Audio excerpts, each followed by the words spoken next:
క్రీస్తునందున్న ప్రియులకు ప్రేమతో వందనాలు తెలియజేయుచున్నాను.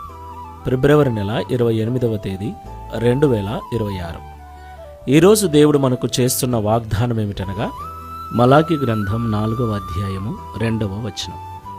అయితే నా నామమందు భయభక్తులు గలవారగు మీకు నీతి సూర్యుడు ఉదయించును, అతని రెక్కలు ఆరోగ్యము కలగజేయును గనుక మీరు బయలుదేరి క్రొవ్విన దూడలు గంతులు వేయునట్లు గంతులు వేయుదురు.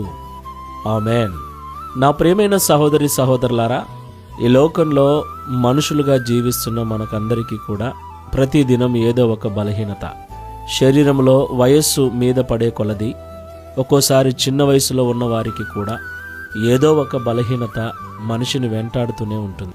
దేవుని పిల్లలమైన మనల్ని కూడా ఈ బలహీనతలు, ఈ యొక్క అనారోగ్య పరిస్థితులు వెంటాడుతూనే ఉంటాయి.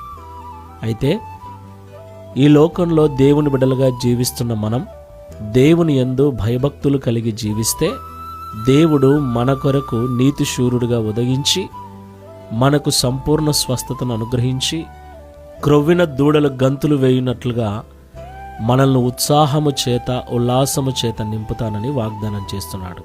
ఈ మాటలు వింటున్న ప్రియ సహోదరి సహోదరుడా, దేవుని యందు భయము భక్తి మనకు చాలా అవసరం. అయితే